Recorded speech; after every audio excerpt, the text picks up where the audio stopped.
The distress beacon had been silent for 47 hours when the Keltharian rescue fleet finally breached the asteroid field. Captain Vorix expected wreckage. What he found instead would be transmitted across 17 star systems within the solar day. The human transport vessel Meridian's Hope hung motionless in the void, its hull scored by plasma burns and riddled with punctures from the pirate attack. Life support signatures were offline. Reactor core critical. Escape pods all launched. By every metric known to galactic salvage protocols, this was a tomb. Yet one biosignature persisted.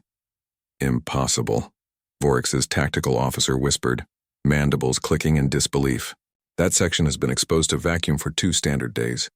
Commander Lyra Venn shouldn't have been alive. The boarding team found her in what remained of the cargo bay. Surrounded by emergency force field generators, she'd jury-rigged into a makeshift life support bubble. The equipment was Keltharian, salvaged from the very pirates who'd attacked them. She'd repurposed their weapons into her salvation, cannibalizing their boarding pods to extend her oxygen supply.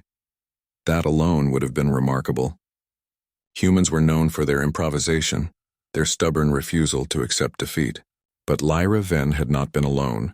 Pressed against her chest, wrapped in her thermal jacket and tucked beneath the protective curve of her arms, were 6 Keltharian cubs.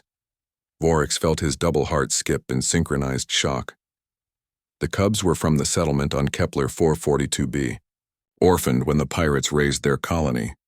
The Meridian's Hope had been transporting them to Sanctuary when the attack came. Protocol dictated that humans evacuate first. Their fragile biology couldn't withstand prolonged environmental stress like more robust species could. The escape pods had been programmed with human biometric priorities. Lyra Venn had overridden every single safety protocol. She had loaded the cubs into the pods, along with the other Keltharian refugees, and stayed behind. When the pirates breached the hull, she'd fought them with nothing but a cargo loader and desperate fury. When her weapon failed, she'd used her bare hands.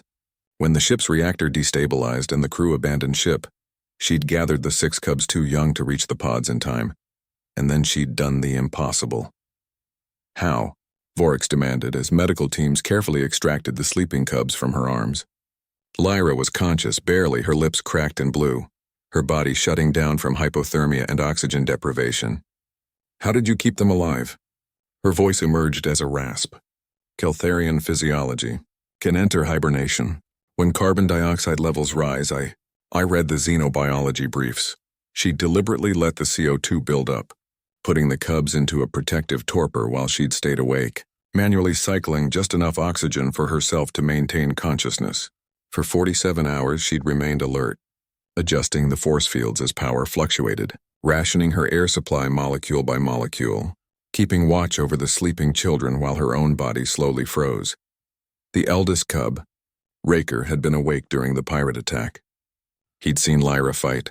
He'd watched her carry him and his siblings to safety. When Vorix's medics tried to separate them for treatment, Raker clung to her with desperate strength, his small claws tangled in her uniform. Safe, he kept repeating in broken standard. She promised. She promised safe.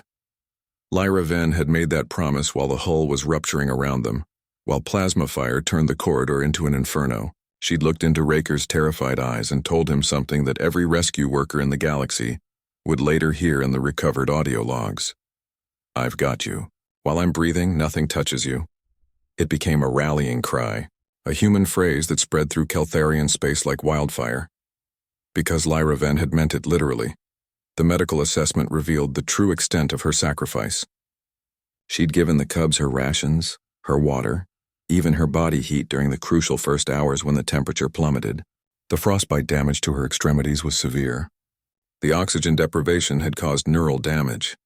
The doctors gave her a 30% chance of full recovery. She'd been asked later. After the surgeries, after the Keltharian High Council awarded her their highest civilian honor, after her face appeared on every news feed from Earth to the outer colonies, why she'd done it.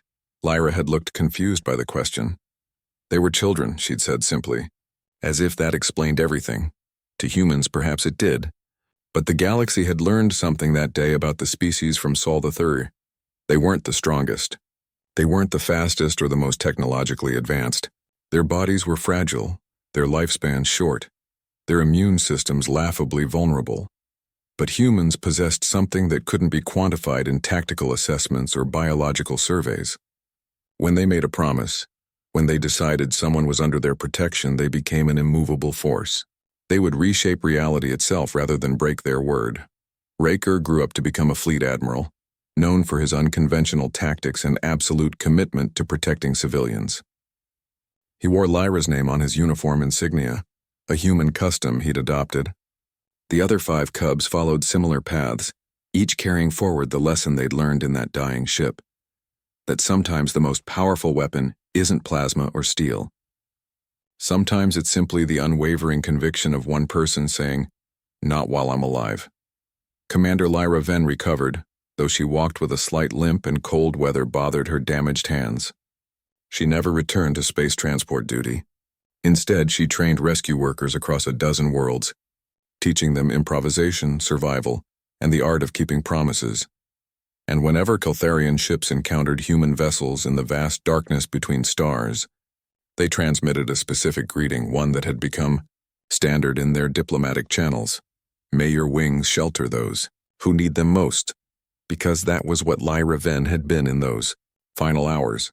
Wings of flesh and determination, sheltering the helpless against the void itself. And when the last signal faded and the rescue team arrived, they'd found exactly what she'd promised. The cubs, sleeping safe beneath the humans' wings.